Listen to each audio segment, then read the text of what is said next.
around here. Have you ever gone into an art museum and seen a piece like this? I did when I, 2 years ago when I visited the Modern Museum of Art in New York. I asked myself what had happened to art. What happened to make this art? Next slide. Today, I would like to inform you about these two periods in art history which have drastically changed the meaning and purpose of art. I will start my presentation with a brief history of the two periods and share with you the ideas and focuses. And then I will present the major differences between these movements. And lastly, I will inform you about the different approaches and media artists use in these two periods in making art. Let's begin with the first major events that began modern art. So, modern art began as a response to the Western society's rapid industrial growth. New technologies in transportation and communication led to rapid urbanization and the spread of new ideas. The invention of photography became a new art form, but it also freed artists like painters from depicting their reality so realistically. The first movement is Impressionism.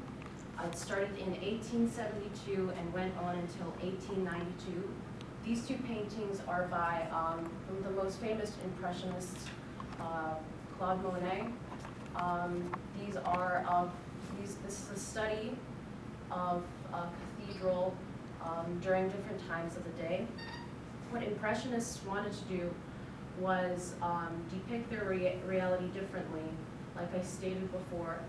And what Monet does is that he carefully, he has a different way of applying paint. He doesn't use the color black at all. He uses pure colors like red, blue, white, those colors. And he doesn't do any mixing. He just applies the paint in layers, which gives it this effect. He was interested in studying the atmosphere, and he was very interested in light, as you can see. And next slide. And after Impressionism came Post-Impressionism, which lasted, it started in the early 1880s and went on until 1910s. This artist is Cezanne. His style is mostly geometric and symmetrical, and he uses a lot of shapes, and he influences the Cubism. So many people believe that he is the father of modern art. Next slide. These are two pieces by Van Gogh, and he was also a post-impressionist. He's very different compared to Cezanne. Van Gogh focuses more on expressing himself. The image on the right is of this man who provided him shelter when he wasn't doing so well economically. You can see that it is very expressive. Like, you can see the paint strokes, and he uses a variety of different colors, which I definitely love. So this led the way to radical abstract art. Right. Next slide. Okay. So Cubism. This is a piece by Pablo Picasso called Guernica. It's painted in 1937. Modern artists began rejecting the traditional art establishment. They focused on developing their own style of painting and sculpture. These artists were now living in a modernized world, so they thought that art should begin to change along with the new world. So Cubism began in 1907 and it lasted until 1922. Cubists were influenced by Cezanne, and this paved the way to abstract art. Cubism came in two forms. It was started by Pablo Picasso and his friend Georges Braque. They worked together in forming analytic cubism, which is the study of forms. They didn't use many colors. This is a painting called Girl with Mandolin, painted by Picasso in 1910. So they were just studying the form. They didn't pay attention to color. And then came synthetic cubism, where Picasso and Braque both focused on incorporating collages into their artwork. This was the first time collage was ever used in art, so they began it. They focused on the two-dimensional surface of the picture plane, so they didn't want this, to depict something that had depth. They just wanted something flat. It is a painting. That was pretty much their goal. So that's Cubism. And after Cubism came Dada. World War I gave rise to this first anti-war movement. And this Dada began in 1916 and it lasted until 1924. It was a revolt against the current culture which Dada artists believe started World War I and started all the catastrophes which World War I was. And then they, according to this article I read on Dada,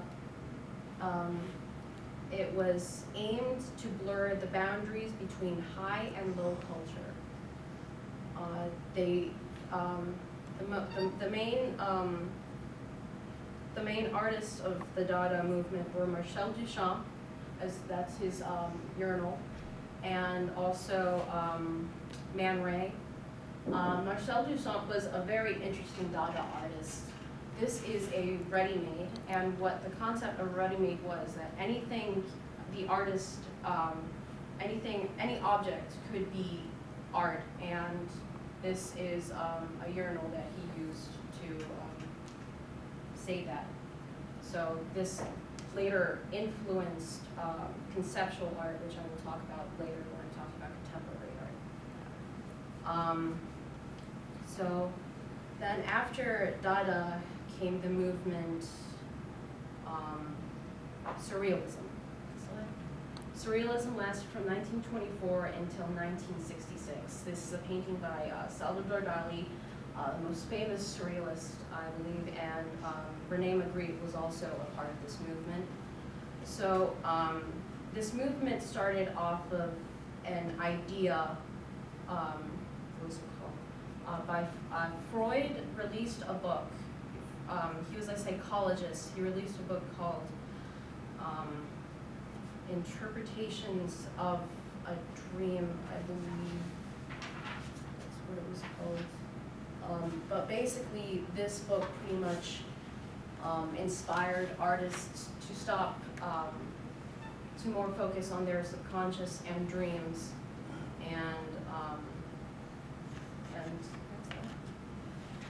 and this is abstract expressionism, which was the first major modern art movement that started in New York.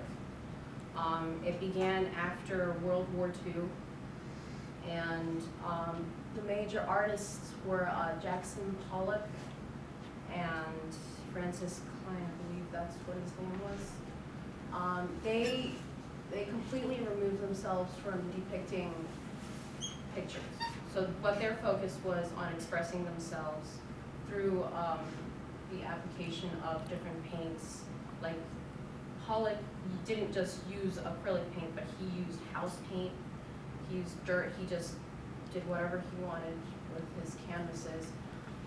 What he would do was, before starting, he would not keep the canvas on an easel, but put it on the floor, and he would just do his paint, just put paint on it, and usually the canvas was unstretched, unprimed, and he would just work like that.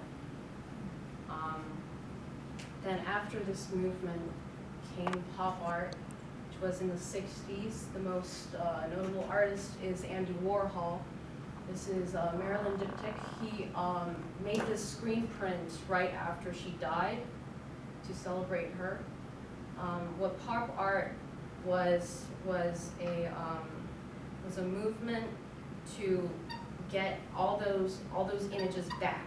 After abstract expressionism, artists wanted to come back and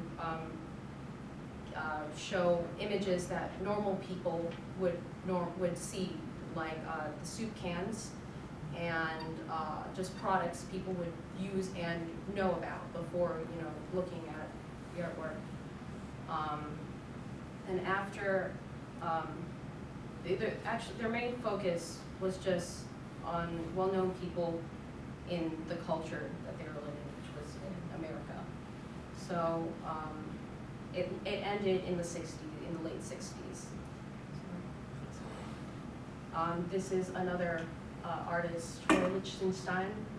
He copied from the pop art movement. He copied comics, and he carefully painted them to make them look like they were just cut out and put on a canvas. Very interesting. So the next movement is called minimalism. It started in the early 1960s and lasted until the late 60s. It began in New York. It was a very self-conscious movement. It was a response to abstract expressionism, and the minimalists wanted to remove self-expression from it. So they used industrial materials, and they tried their best to not use as many materials as possible. Notable artists include Richard Serra and Donald Judd. That's a piece by him on the right. And their focus was to avoid metaphorical symbols. They just wanted the rawest thing, and they didn't really like the appearance of fine art objects. And this is where the transition occurs from modern to contemporary art. It's very gradual, but people believe it happened in the 1970s. All right, conceptual art began in the 1950s, but people are still doing a lot of conceptual art. The first contemporary art was heavily influenced from modern art, and with further technological advances, artists could start using things like videos, computers, and other digital media. Conceptual art breaks art's main focus.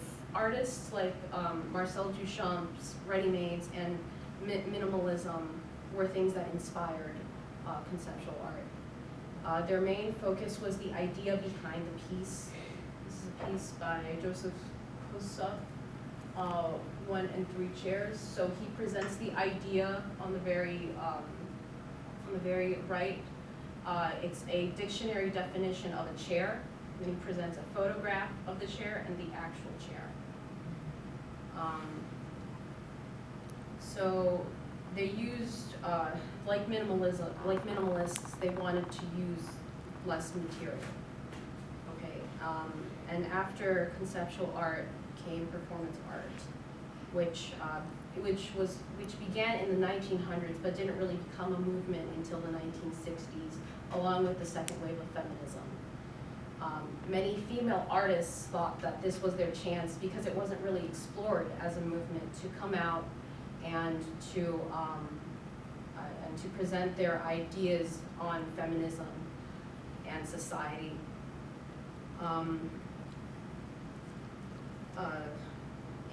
So after this, this is Marina Abramovich, one of the most famous performance artists. This is her piece, A Relation in Time, and she was tied together with her lover, Ulay, for 16 hours like that. And there is a video of it, which is very interesting. You can find that on the Modern Museum of Art website. After performance art came this small movement called Fluxus. And what Fluxus was a performance with a set of instructions given to a person by the artist. And this was a very interesting movement in art, because what the Fluxus artists wanted to do was bring art to everybody. They didn't want it to remain as something that only like the high elite could, you know, look at and talk about. So they wanted other people, normal people, ordinary people, to be able to make art. So that was their focus.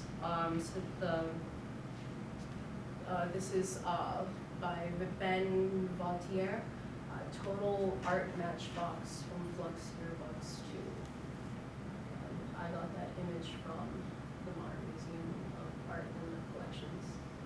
And in conclusion, modern art and contemporary art are both complicated and commonly misunderstood periods in art history, and I hope that you've learned a bit more about both periods. And if you'd like to learn more, because these aren't just the only movements in art in modern and contemporary, there are a lot more. You can go to this website where I got most of my information, called thearthistory.org, and they should provide you very, very detailed information about all the art movements and their artists.